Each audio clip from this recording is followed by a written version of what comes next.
We have officially hit the halfway mark on our year-long journey with the Sacred Space Coaching. Joining me today is Jennifer John, who is passionate about helping us make empowering shifts to get unstuck and shift our focus internally so we can heal, experience more of our true self, become unstoppable, and show up abundantly from a more powerful place. Welcome back to the show, Jennifer. Hi, Candace. Thank you so much for having me. So let's get right into it. I think we should do a little bit of a recap just so people know where we are. So maybe what we could do is just talk about some of the ways that we self-sabotage. Well, some of the ways that we self-sabotage, we don't even realize we're doing it, Candace. I mean, talking ourselves out of the very things that we want because of a sense of we feel we're not good enough or we feel we don't deserve it. That's just an example of some of the ways that we actually get in our own way. Thinking or spending too much time in our own head space and not enough time, trying to, work out and walk out the sort of things that we need or the things that we are desiring to do so that we can move our lives forward.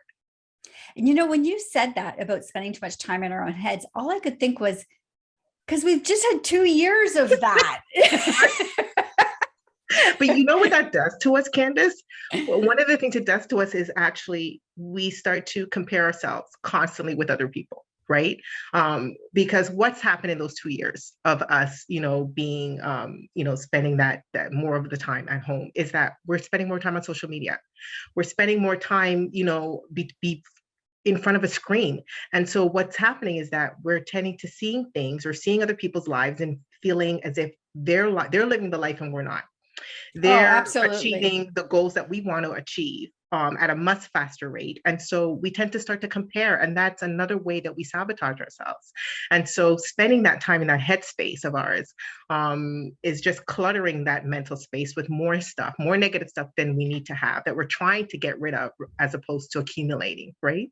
Yeah, I couldn't agree more. I think we have to stop comparing, our reality to somebody else's highlight reel, right. Which is what you're getting. It's perfectly curated. You're only seeing what they want you to see. So we have to stop doing that. So let's move on then, because I think the bigger things I think that people really need right now, women in particular really need, is to know what can they do to start shifting themselves out of that rut to stop the self-sabotage. One of the things, and I think it's the most important, it's key, it's the very first thing that we need to do is commit to change ourselves. Commit to make that change. Because, it's one thing to desire it and and it can be in your head that, I want to do this thing, but have you really committed heart and mind to the change that you actually want to experience in your life? Because once we do that, once we take that step and we do that, then it sort of anchors us as we begin the journey to making the change that we actually want to see. And so I like that one. So I just want to interject for 1 second, because I think what we do, and you can correct me if I'm wrong, but I think maybe we sometimes go, I'm going to change that person or that thing, as opposed to saying, I'm going to change myself. And doing that, in saying that I'm going to change this person, I'm going to change this thing, actually enables us to keep a little bit more of control, right, of a situation or a circumstance. And so being willing to say, I'm going to commit to changing myself is relinquishing that control of the old, of what we know, and stepping out of our comfort zone and actually applying or making steps to apply the change that we want to have. Because we really can't control somebody else. We really can't make other people change. We can sort of have influence on changing a certain situation, but truly for that to have the impact that we really want it to have, and for us to experience what we really want to experience, we have to begin with ourselves. All right. I agree. Okay. So what's the next thing we could do then? One of the other things we could do is reduce our mental clutter. Like I said, we spend so much time in our headspace, and we need to get out of the headspace.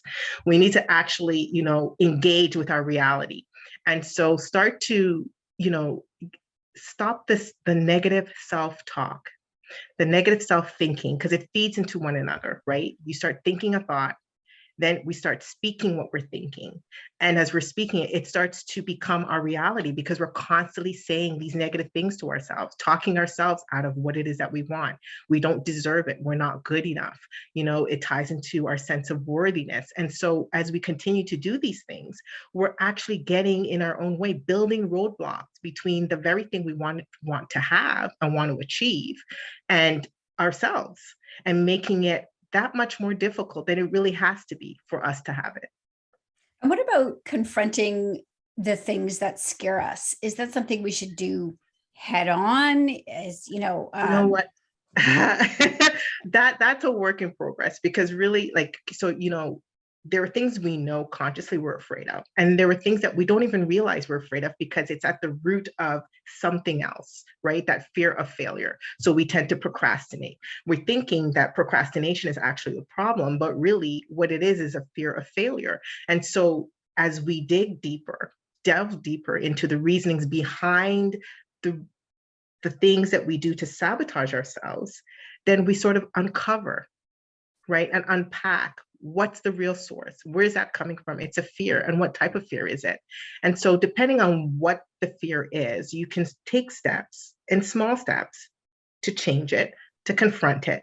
One, identify it. That's the big thing. We need to identify what that fear is. And then in so doing, we sort of strip away the power that that fear has over us, because now we start to know what it is. And now that awareness starts to come in, it comes in greater levels. And then we start to deal with it, take steps to move towards it, to move past it. Now you have a long list of ways that you can empower yourself. This will all be over on the blog on whatshesaidtalk.com. I want to forward a little bit in your list because there is one item you mentioned here that I think is vital. I say it to my girls all the time. And that is, who is your inner circle? Because I believe your network is your net worth. And if the people you spend the most time with are dragging you down, you need a new circle. You need a new circle. And it's so wonderful that you said that, because it's been said that you are a reflection of the 5 people closest to you, right? I've heard that, and I'm sure you've heard that before. And so if you look at your inner circle and you look at are these people the ones who are championing you on? Are these the ones who are supporting you? Are these the ones who are, causing you, motivating or inspiring you to achieve your purpose? Find your purpose, achieve the goals and desires that you have for yourself? Or are these people who tend to speak the negativity into your life, every time you want to achieve something, they're sort of talking you out of it, or giving you reasons why it can't be done, or reasons why you can't do it? And so if that's the case, then you sort of need to shift away. Sometimes we can't completely 100% shift away from these people or cut them out of our lives, because they could be family members. They could be, sibling. They could be people so close to us, people that you work with, that you can't really distance yourself that much, but you can start to shift who you allow now into that inner circle, who you spend more of your time with, right? And so as you do that, it starts to change. You start to connect with people who are of like mind, like spirit, like heart, like goals, right? And move you towards the things that you want to achieve. It's so vitally important. And I say that to everyone, my sibling, like everyone that, I come into contact with. Who are you spending most of your time with? Because these are the ones who are speaking into your life, speaking to your purpose, speaking to the goals and things that you want to achieve for yourself. And you need to examine that. And sometimes we don't. We take for granted that they're there, and we sort of put up with it, in a way, and not really analyze or examine it to the point where we say, okay, we're going to make some changes. We're going to make some shifts. Yeah. And I think this is something that I've done for years now, is examining, how do I feel when I'm with that person? What does my mood do after a certain amount of time? There's the expression, misery loves company. Yep. And, it's true. If negative people can draw together, or one negative mood can pull yours into a negative space. So that all matters.